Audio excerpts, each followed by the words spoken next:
Hello friends, स्वागत करता हूं आप सभी का हमारे इस चैनल पर एक बार फिर से। तो दोस्तों, आज के इस वीडियो में मैं आप लोग को कोई भी ऑब्जेक्टिव क्वेश्चन नहीं बताने वाला हूं, बल्कि हर एक क्वेश्चन दोस्तों आप लोग को वन लाइनर में देखने मिलेगा। यानी हर एक क्वेश्चन का आंसर दोस्तों आप लोग को एक या दो शब्दों में देखने मिलेगा, जो आपके ऑब्जेक्टिव क्वेश्चन से कई गुना बेहतर होता है, क्योंकि यहाँ से दोस्तों आप लोग का चीजें जो है, जो कॉन्सेप्ट होता है, अच्छी तरह से क्लियर हो जाता है। तो दोस्तों, इस वीडियो को आप लोग आखिरी तक देखिए, और अगर आप लोग को नहीं भी आता है ये सारा क्वेश्चन, तो दोस्तों आप लोग रट लीजिए। यहाँ से दोस्तों आप लोग का क्वेश्चन जो है डेफिनेटली 110% यहाँ से आप लोग का भिड़ेगा ही भिड़ेगा। तो चलिए दोस्तों, करते हैं शुरुआत वीडियो को। देखिए दोस्तों, पहला नंबर का सवाल। तो पहला नंबर का सवाल आप लोग के पास आ गया कि झारखंड का शाब्दिक अर्थ क्या है। तो दोस्तों, झारखंड का शाब्दिक अर्थ क्या होता है? वनों का प्रदेश। यानी झारखंड को क्या कहते हैं? वन का प्रदेश, जंगल झाड़ियों का प्रदेश। तो इसका आंसर हो गया आप लोग का 1 नंबर। चलिए अगला सवाल देखते हैं, क्वेश्चन नंबर 2। क्वेश्चन नंबर 2 में आप लोग का क्या है दोस्तों कि पूर्ण नाम से झारखंड को किससे संबोधित किया गया है? तो पूर्ण नाम से झारखंड को दोस्तों संबोधित किया गया किससे? ऐत्रेय ब्राह्मण में। किसमें? ऐत्रेय ब्राह्मण में। अगला सवाल पे चलते हैं। अगला में आप लोग का सवाल है कि मुरुंड नाम से, ठीक है, मुरुंड नाम से झारखंड को किससे संबोधित किया गया है? तो मुरुंड नाम से झारखंड को संबोधित किया गया दोस्तों वायु पुराण से। दोस्तों, यहाँ से आप लोग का क्वेश्चन बनता ही बनता है। आप लोग को क्वेश्चन दे देगा कि वायु पुराण में झारखंड को क्या कहा गया है, भगवत पुराण में झारखंड को क्या कहा गया है। तो यहाँ से आप लोग का क्वेश्चन जो है 100% आएगा। चलिए अगला सवाल को देखेंगे। अगला आप लोग के पास आ गया कि विष्णु पुराण में झारखंड को क्या कहा गया है। तो विष्णु पुराण में झारखंड को क्या कहा गया है दोस्तों? मुंड कहा गया है। क्या कहा गया है? मुंड कहा गया है। चलिए अगला में देखते हैं। अगला आप लोग का सवाल आ गया कि भागवत पुराण में झारखंड को क्या कहा गया है। तो भागवत पुराण में झारखंड को क्या कहा गया है दोस्तों? किक्कट प्रदेश कहा गया है। क्या कहा गया है? किक्कट प्रदेश कहा गया है। दोस्तों, अगर इसको 2 से 3 बार देख लीजिए इस वीडियो को, तो दोस्तों आप लोग का क्वेश्चन जो है 100, जो यहाँ पर जो 100 क्वेश्चन मैं बताऊंगा, 100 के 100 पूरा क्वेश्चन आप लोग को याद भी हो जाएगा। ठीक है, तो जितना हो सके दोस्तों इस वीडियो को आप लोग शेयर भी कीजिएगा। अगला में देखते हैं। अगला में आप लोग का क्या है कि महाभारत में झारखंड को क्या कहा गया है। तो महाभारत में झारखंड को कहा गया है दोस्तों पुंडरीक देश कहा गया है, या तो कभी कभार आप लोग का ऑप्शन में रहता है पुष्पभूमि। ठीक है, क्या कहा गया है? पशुभूमि या तो पुंडरीक देश। चलिए अगला में बढ़ेंगे, क्वेश्चन नंबर 7। 7 में आप लोग का सवाल है दोस्तों कि समुद्रगुप्त की प्रयाग प्रशस्ति में झारखंड को क्या कहा गया है। तो समुद्रगुप्त की प्रयाग प्रशस्ति में झारखंड को कहा गया है दोस्तों मुरुंड। क्या कहा गया है? मुरुंड कहा गया है। अगला में देखते हैं। अगला में आप लोग का सवाल है कि संस्कृति साहित्य में झारखंड को क्या कहा गया है। तो संस्कृति साहित्य में झारखंड को क्या कहा गया है? कलिंग देश, यानी कलिंग का देश। चलिए अगला में बढ़ेंगे, क्वेश्चन नंबर 9। 9 में आप लोग का सवाल है कि कौटिल्य की किताब अर्थशास्त्र में झारखंड को क्या कहा गया है। तो कौटिल्य की किताब अर्थशास्त्र में झारखंड को कहा गया है दोस्तों कुकू प्रदेश। क्या कहा गया है? कुकू प्रदेश। चलिए क्वेश्चन नंबर 10। 10 में आप लोग का सवाल है कि चीनी यात्री फाहियान ने झारखंड को क्या कहा गया है। तो दोस्तों, चीनी यात्री फाहियान ने झारखंड को क्या कहा है? कुक्कुट लाड कहा है। ठीक है, क्या कहा है? कुक्कुट लाड। चलिए आगे बढ़ेंगे, क्वेश्चन नंबर 11। 11 में आप लोग का सवाल है कि चीनी यात्री हेनसांग ने झारखंड को क्या कहा है। तो दोस्तों, इसका आंसर है, आप लोग देख सकते हैं, किलो नासू का लाना। क्या कहा गया है झारखंड को? किलो नासू का लाना। ये दोस्तों किसने कहा था? चीनी यात्री। कौन? हेनसांग ने कहा है। तो ये कहाँ का रहने वाला था? चीन का रहने वाला था। कौन? हेनसांग। चलिए आगे बढ़ेंगे। 11 में 11 में आप लोग का सवाल है कि संथाल परगना को प्राचीन काल में किस नाम से जाना जाता था। तो प्राचीन काल में संथाल परगना को क्या कहा जाता था? नरीखंड या तो कांकजोल। ठीक है, क्या कहा जाता है? नरीखंड या तो कांकजोल, ये कहा जाता था दोस्तों संथाल परगना को प्राचीन काल में। अगला में बढ़ेंगे, क्वेश्चन नंबर 13। 13 में आप लोग का सवाल है कि राज्य निर्माण की प्रक्रिया शुरू करने वाला पहला व्यक्ति कौन था। तो राज्य निर्माण की प्रक्रिया शुरू करने वाला पहला व्यक्ति कौन था दोस्तों? रीसा मुंडा था। कौन? रीसा मुंडा। आप लोग देखे होंगे दोस्तों, मैंने बहुत सारा प्रश्न जो है रीसा मुंडा का करा दिया है, आप लोग वहां से भी देख सकते हैं। उसके बाद का सवाल है कि मुंडाओं का पहला शासक कौन था। तो मुंडाओं का पहला शासन का नाम था दोस्तों क्या? सूतिया पाहन। क्या नाम था? सूतिया पाहन। चलिए आगे बढ़ेंगे। 15 नंबर 15 नंबर में आप लोग का सवाल है कि मुंडाओं का अंतिम राजा कौन था। तो मुंडाओं का अंतिम राजा का नाम था दोस्तों मदरा मुंडा। क्या नाम था? मदरा मुंडा। आगे बढ़ेंगे, क्वेश्चन नंबर 16। 16 में सवाल है कि मुंडा राज में परगनों की संख्या कितनी थी। तो मुंडा राज में परगनों की संख्या कितनी थी? 21 परगना। कितना थी? 21 परगना। आगे बढ़ेंगे क्वेश्चन नंबर 17। 17 में सवाल है कि नागवंश की स्थापना किसने की थी। तो नागवंश की स्थापना दोस्तों किसने की थी, फणिमुकुट राय ने। अगला में बढ़ेंगे क्वेश्चन नंबर 18। 18 में आप लोग का सवाल है कि फणिमुकुट राय ने किसे अपनी राजधानी बनाई थी। तो फणिमुकुट राय ने किसे राजधानी बनाई थी, इसका नाम था दोस्तों क्या, सुतियांबे। तो फणिमुकुट राय ने सुतियांबे को अपनी राजधानी बनाई थी। अगला में आप लोग का सवाल है क्वेश्चन नंबर 19। 19 में सवाल है कि प्रताप राय ने किसे अपनी राजधानी बनाई थी। तो प्रताप राय ने किसे राजधानी बनाई थी, न चुटिया को। ठीक है, क्या नाम था, चुटिया। अगला में बढ़ेंगे क्वेश्चन नंबर 20। भीमकर्ण ने किसे अपनी राजधानी बनाई थी। तो भीमकर्ण ने किसे राजधानी बनाई थी, खुखरा को। क्या नाम था, खुखरा। अगला में बढ़ेंगे दोस्तों क्वेश्चन नंबर 21। 21 में सवाल है कि दुर्जन शाह ने किसे अपनी राजधानी बनाई थी। तो दुर्जन शाह ने दोस्तों दोईसा को अपनी राजधानी बनाई थी। नाम क्या था, दोईसा। आगे बढ़ेंगे क्वेश्चन नंबर 22। 22 में आप लोग का सवाल है कि यदुनाथ सहदेव ने किसे अपनी राजधानी बनाई थी। तो यदुनाथ सहदेव ने किसे राजधानी बनाई थी, पालकोट को, जो कि राजमहल में स्थित है। अगला में बढ़ेंगे क्वेश्चन नंबर 23। 23 में आप लोग का सवाल है दोस्तों कि जगन्नाथ सहदेव ने किसे अपनी राजधानी बनाई थी। तो जगन्नाथ सहदेव ने किसे राजधानी बनाई थी, पालकोट भैरव को। किसको, पालकोट भैरव को जगन्नाथ सहदेव ने अपनी राजधानी बनाई थी। Question number 24। 24 में सवाल है कि प्रताप उदयनाथ सहदेव ने किसे अपनी राजधानी बनाई थी। तो प्रताप उदयनाथ सहदेव ने रातूगढ़ को अपनी राजधानी बनाई थी। Question number 25। 25 में आप लोग का सवाल है नागवंश में राय के स्थान पर किसने कर्ण उपाधि धारण की थी। तो नागवंश में राय के स्थान पर भीमकर्ण, ठीक है, भीमकर्ण उपाधि धारण की थी। आगे बढ़ेंगे क्वेश्चन नंबर 26। 26 में आप लोग का सवाल है कि नागवंश का अंतिम शासक कौन था। तो नागवंश का अंतिम शासक का नाम था दोस्तों क्या, चिंतामणि नाथ सहदेव। ठीक है, चलिए 27 नंबर में आप लोग का सवाल है कि पलामू के रक्सेली वंश सैंग को क्या कहते थे। तो पलामू के रक्सल वंशी सैंग को क्या कहते थे दोस्तों, राजपूत कहते थे। Question number 28। 28 में आप लोग का सवाल है कि पलामू के रक्सेल वंश की शाखा थी। क्या शाखा थी, देवगन और कुड़ालेवे। ठीक है, देवगन और कुड़ेलवा। तो दोस्तों क्या ना शाखा का नाम क्या थी, देवगन और कुड़ेलवा। Question number 29। 29 में आप लोग का सवाल है सिंहभूम के सिंह वंश की पारिवारिक इतिहास ग्रंथ का नाम क्या था। तो इसका नाम था दोस्तों क्या, वंश प्रभा लेखन। क्या नाम था, वंश प्रभा लेखन। Question number 30। 30 में आप लोग का सवाल है कि सिंहभूम के सिंह वंश की पहली शाखा का प्रारंभ कब हुआ था। तो सिंहभूम के सिंह वंश की पहली शाखा का प्रारंभ हुआ था दोस्तों 8वीं सदी में। ठीक है, कौन सी सदी में, 8वीं सदी में। Question number 31। 31 में आप लोग का सवाल है कि सिंहभूम के सिंह वंश की दूसरी शाखा का प्रारंभ कब हुआ था। तो सिंहभूम के सिंह वंश की दूसरी शाखा का प्रारंभ हुआ था दोस्तों 13वीं सदी में।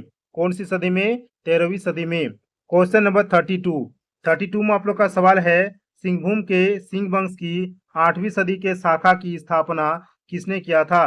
तो किसने किया था दोस्तों, इसका नाम था काशीनाथ सिंह। चलिए आगे बढ़ेंगे क्वेश्चन नंबर 33। 33 में आप लोग का सवाल है सिंहभूम के सिंह वंश की 13वीं सदी के शाखा की स्थापना किसने किया था। तो दोस्तों सिंहभूम के सिंह वंश की 13वीं सदी की स्थापना जो किया था उसका नाम था क्या, नारायण सिंह। Question number 34। 34 में आप लोग का सवाल है सिंह वंश में किसने पोराहट को अपनी राजधानी बनाई। तो दोस्तों इसका नाम क्या था, काशीनाथ सिंह। क्या नाम था, काशीनाथ सिंह, जिसने पोराहट को अपनी राजधानी बनाई। आगे बढ़ेंगे क्वेश्चन नंबर 35। 35 में सवाल है मानभूम के मान वंश के अत्याचार से तंग आकर कौन सी जनजाति यह स्थान छोड़कर पंचेत चली गई। तो दोस्तों इस जनजाति का नाम क्या था, जो तंग आकर स्थान छोड़कर क्या चली गई थी दोस्तों, पंचेत चली गई थी। तो दोस्तों उस जनजाति का नाम क्या था, सबर जनजाति। Question number 36। 36 में आप लोग का सवाल है रामगढ़ राज्य के संस्थापक कौन थे। तो रामगढ़ राज्य के संस्थापक का नाम क्या था, बागदेव सिंह। आगे बढ़ेंगे क्वेश्चन नंबर 37। 37 में आप लोग का सवाल है बागदेव सिंह ने किसे अपनी राजधानी बनाई थी। तो बागदेव सिंह ने सीसिया को अपनी राजधानी बनाई थी। क्या नाम था, सीसिया। क्वेश्चन नंबर 38 में आप लोग का सवाल है, हेमंत सिंह ने किसे अपनी राजधानी बनाई थी? तो हेमंत सिंह ने बादाम को अपनी राजधानी बनाई थी। क्वेश्चन नंबर 39 में आप लोग का सवाल है, दलेल सिंह ने किसे अपनी राजधानी बनाई थी? तो दलेल सिंह ने रामगढ़ को अपनी राजधानी बनाई थी। क्वेश्चन नंबर 40 में आप लोग का सवाल है, तेज सिंह ने किसे अपनी राजधानी बनाई थी? तो तेज सिंह ने इचाक को अपनी राजधानी बनाई थी। क्वेश्चन नंबर 41 में आप लोग का सवाल है दोस्तों कि ब्रह्मदेव नारायण सिंह ने किसे अपनी राजधानी बनाई थी? तो दोस्तों ब्रह्मदेव नारायण सिंह ने किसे अपनी राजधानी बनाई थी? तो उस राजधानी का नाम था दोस्तों क्या? पद्मा। आगे बढ़ेंगे क्वेश्चन नंबर 42 में आप लोग का सवाल है, रामगढ़ राज्य का अंतिम शासक कौन था? तो रामगढ़ राज्य का अंतिम शासक का नाम था ब्रह्मदेव नारायण सिंह। क्वेश्चन नंबर 43 में आप लोग का सवाल है, खड़गडिया राज्य की स्थापना किसने की थी? तो खड़गडिया राज्य की स्थापना किसने की थी? हंसराज देव ने। किसने? हंसराज देव ने। क्वेश्चन नंबर 44 में आप लोग का सवाल है, हंसराज देव ने किस जनजाति को हराकर हजारीबाग पर अधिकार किया? तो इस जनजाति का नाम था दोस्तों क्या? बंदावत जनजाति। जो किसने हराया था? हंसराज देव ने। चलिए आगे बढ़ेंगे क्वेश्चन नंबर 45 में सवाल है, पंचायत राज्य के संस्थापक कौन थे? तो पंचायत राज्य के संस्थापक का नाम क्या था? राजा गोमुखी। क्वेश्चन नंबर 46 में आप लोग का सवाल है, ढालभूम के ढाल वंश किस क्षेत्र में शासन करती थी? तो ढालभूम के ढाल वंश जो है वो किस क्षेत्र पर शासन करती थी? उस क्षेत्र का नाम था दोस्तों पूर्वी सिंहभूम। क्वेश्चन नंबर 47 में आप लोग का सवाल है, कौन सी राज वंश नरबली की पोशाक थी? तो दोस्तों इसका आंसर हो जाएगा, आप लोग देख सकते हैं, ढाल वंश। चलिए क्वेश्चन नंबर 48 में आप लोग का सवाल है, चेरो वंश के शासकों ने किसे हराकर पलामू पर राज किया? तो चेरो वंश के किस शासक ने हराकर पलामू पर राज किया? तो दोस्तों इसका आंसर हो जाएगा रक्सेल वंश। ठीक है। चलिए क्वेश्चन नंबर 49 सवाल में क्या है कि क्षेत्रीय राजवंशों में सर्वाधिक समय तक किसने राज किया? तो क्षेत्रीय राजवंश में सर्वाधिक समय तक राज किया था दोस्तों किसने? नागवंश ने। क्वेश्चन नंबर 50 और ये दोस्तों हमारा आधा क्वेश्चन हो गया। देखिए 50 नंबर सवाल में क्या है, क्षेत्रीय राजवंशों के बाद सर्वाधिक समय तक किसने राज किया? तो क्षेत्रीय राजवंशों के बाद सर्वाधिक समय तक राज किया था दोस्तों सम्राट शशांक ने। क्या नाम था इसका? सम्राट शशांक। क्वेश्चन नंबर 51 में आप लोग का सवाल है, शशांक ने छोटा नागपुर क्षेत्र में किस धर्म को नष्ट करने की कोशिश की? तो दोस्तों इस क्वेश्चन का राइट आंसर हो जाएगा यहाँ पे बौद्ध धर्म को। क्वेश्चन नंबर 52 में आप लोग का सवाल है कि मानभूम में किस जैन तीर्थकार का महाप्रयाण हुआ? तो मानभूम में किस जैन तीर्थकार का महाप्रयाण हुआ? तो दोस्तों उस जैन तीर्थकार का नाम क्या था? पार्श्वनाथ। चलिए क्वेश्चन नंबर 53 में आप लोग का सवाल है कि पारसनाथ की पहाड़ी किस जिले में स्थित है? तो पारसनाथ की पहाड़ी गिरिडीह जिले में स्थित है। कौन सी जिले में? गिरिडीह जिले में। क्वेश्चन नंबर 54 जो कि बहुत इंपॉर्टेंट है, पारसनाथ पहाड़ी की ऊंचाई कितनी है? तो पारसनाथ पहाड़ी की ऊंचाई कितनी है दोस्तों? 1365 मीटर।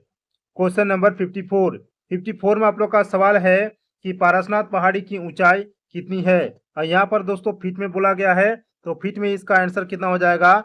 4480 फीट। क्वेश्चन नंबर 56 में आप लोग का सवाल है कि पारसनाथ पहाड़ी के सबसे ऊंचे शिखर को किस नाम से जाना जाता है? तो पारसनाथ पहाड़ी के सबसे ऊंचे पर्वत शिखर को समेत शिखर के नाम से जाना जाता है। तो इसका आंसर हो गया आप लोग का समेत शिखर। क्वेश्चन नंबर 57 में आप लोग का सवाल है, 13वीं सदी में छोटा नागपुर में किसका आक्रमण हुआ? तो 13वीं सदी में छोटा नागपुर में मुस्लिमों का आक्रमण हुआ था। क्वेश्चन नंबर 58 में आप लोग का सवाल है कि मोहम्मद बिन तुगलक और उसके सेनापति मालिक बया ने हजारीबाग पर किस वर्ष अधिकार किया? ठीक है, तो इस क्वेश्चन का राइट आंसर यहाँ पर देख सकते हैं 1340 ईस्वी को। क्वेश्चन नंबर 59 में आप लोग का सवाल है कि छोटा नागपुर को अपने अधीन करने के लिए अकबर ने किसे भेजा? इस क्वेश्चन का राइट आंसर आप लोग देख सकते हैं अब्दुल रहीम खान खाना। क्वेश्चन नंबर 60 में आप लोग का सवाल है, छोटा नागपुर कब मुगलों के अधीन हो गया? तो छोटा नागपुर दोस्तों कब मुगलों के अधीन हो गया? तो इसका आंसर देख सकते हैं दोस्तों 1575 ईस्वी को।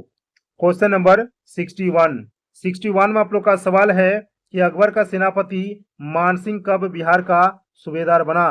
तो अकबर का सेनापति का नाम क्या था? मानसिंह, और यह बिहार का सूबेदार बना था दोस्तों 1589 ईस्वी को। ठीक है, चलिए क्वेश्चन नंबर 62 में आप लोग का सवाल है, जहांगीर ने छोटा नागपुर को अपने अधीन करने के लिए किसे भेजा?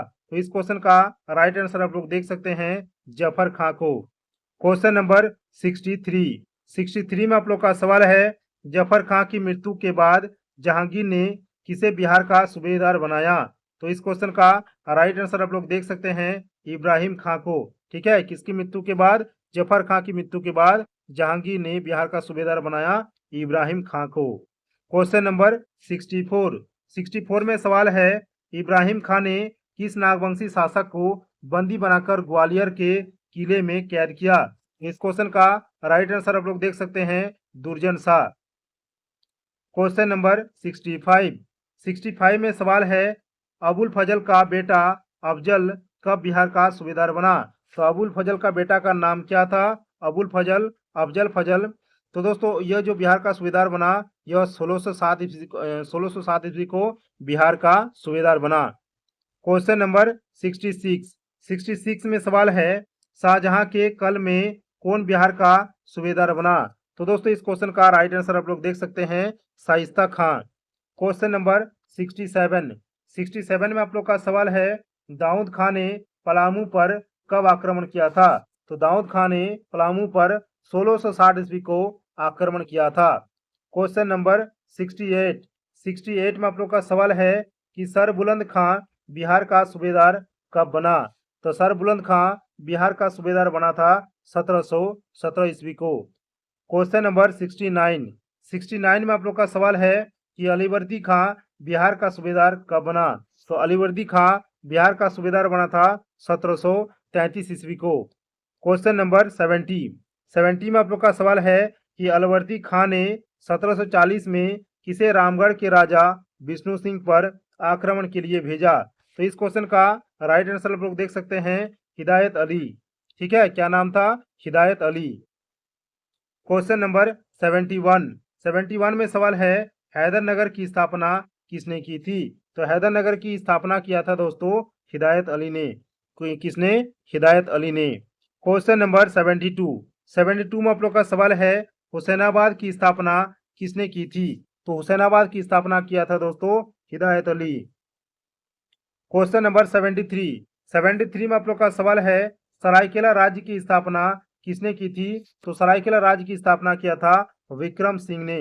किसने? विक्रम सिंह ने। क्वेश्चन नंबर 74 में सवाल है, झारखंड में ईस्ट इंडिया कंपनी का आगमन कब हुआ? तो दोस्तों झारखंड में ईस्ट इंडिया कंपनी का आगमन हुआ था 1667 ईस्वी को।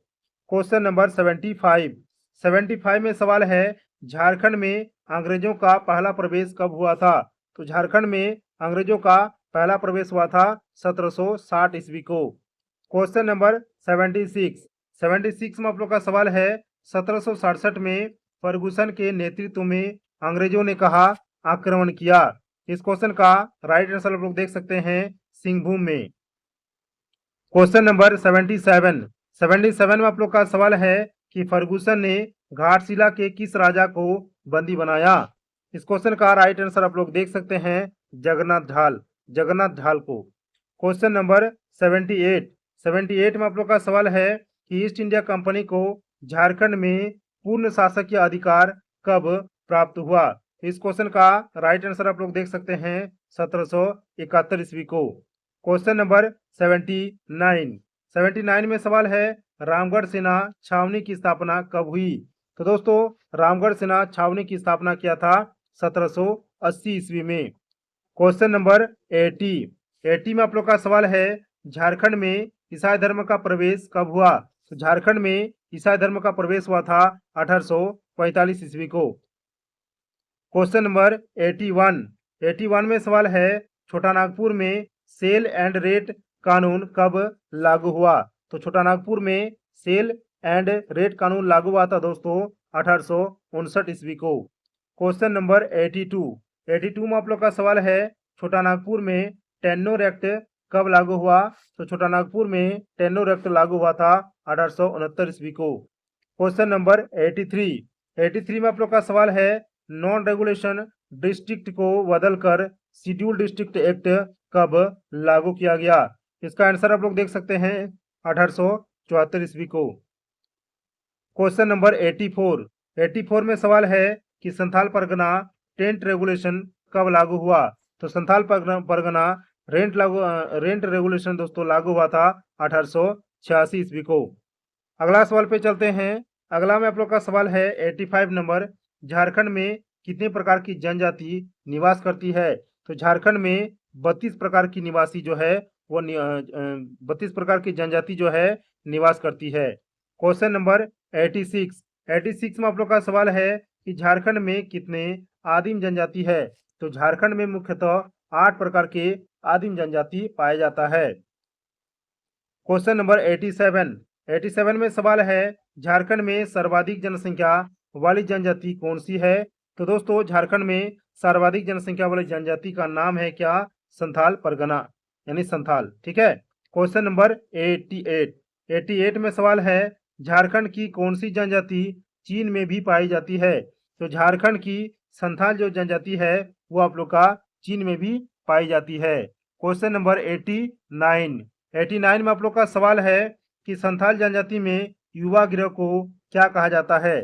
तो संथाल जनजाति में युवा गिरोह को क्या कहा जाता है? घोटुल कहा जाता है। क्या? घोटुल। क्वेश्चन नंबर 90 में सवाल है, संथाल जनजाति में विवाह को क्या कहा जाता है? तो संथाल जनजाति में विवाह को कहा जाता है दोस्तों बापला के नाम से। क्वेश्चन नंबर 91 में सवाल है, संथाल जनजाति में वधु मूल्य का क्या कहा जाता है? तो संथाल जनजाति में वधु मूल्य को कहा जाता है दोस्तों कौन कहा जाता है? क्या? कौन कहा जाता है। क्वेश्चन नंबर 92 में सवाल है, संथाल समाज में सबसे कठोर सजा कौन सा है? तो संथाल समाज में सबसे कठोर सजा या तो कठोर दंड का नाम है दोस्तों बिटलाहा। क्या नाम है? बिटलाहा। क्वेश्चन नंबर 93 में सवाल है, संथाल गांव के प्रधान को क्या कहा जाता है? तो संथाल गांव के प्रधान को कहा जाता है दोस्तों मांझी। क्या कहा जाता है? मांझी कहा जाता है गांव के प्रधान को। क्वेश्चन नंबर 94 में सवाल है, संथाल जनजाति का प्रधान देवता कौन है? तो संथाल जनजाति का प्रधान देवता का नाम है क्या? सिंह बोंगा। चलिए क्वेश्चन नंबर 95 में सवाल है, संथाल जनजाति का दूसरा प्रधान देवता कौन है? तो संथाल जनजाति का दूसरा प्रधान देवता का नाम क्या है? मरांग बुरु। क्वेश्चन नंबर 96 में आप लोग का सवाल है कि संथाल जनजाति का ग्राम देवता कौन है? तो संथाल जनजाति का ग्राम देवता का नाम है जाहिर एरा। क्या नाम है? जाहिर एरा। क्वेश्चन नंबर 97 में सवाल है, संथाल जनजाति का धार्मिक प्रधान कौन है? तो संथाल जनजाति का धार्मिक प्रधान का नाम क्या है? नायके। क्या नाम है? नायके। क्वेश्चन नंबर 98 में सवाल है, संथाल जनजाति का गृह देवता कौन है? तो संथाल जनजाति का गृह देवता का नाम है ओड़ाक बोंगा। क्या नाम है? ओड़ाक बोंगा। क्वेश्चन नंबर 99 में सवाल है कि झारखंड के दूसरी सर्वाधिक जनसंख्या वाली जनजाति कौन है? इस क्वेश्चन का राइट आंसर आप लोग को हो जाएगा उरांव। ठीक है। क्वेश्चन नंबर 100 और यही हमारा आज के इस सेशन का लास्ट क्वेश्चन होगा दोस्तों। उरांव जनजाति सांग को क्या कहते हैं? तो दोस्तों उरांव जनजाति सांग को क्या कहते हैं? कुरु कहते हैं, यानी कुरु कहकर अपने आप को वो बुलाते हैं। तो दोस्तों यहाँ पर आप लोग का पूरा 100 क्वेश्चन मैंने क्लियर कर दिए। अब दोस्तों आप लोग को ये बताना है कि इस वीडियो में 100 क्वेश्चन में से, ठीक है, 100 क्वेश्चन में से आप लोग का कितना दोस्तों राइट हुआ एंड कितना रॉन्ग हुआ, ये दोस्तों आप लोग नीचे कमेंट बॉक्स में बता दीजिएगा। तो चलिए दोस्तों मिलते हैं नेक्स्ट वीडियो में किसी और नए टॉपिक के साथ। तब तक के लिए जय हिंद, वंदे मातरम।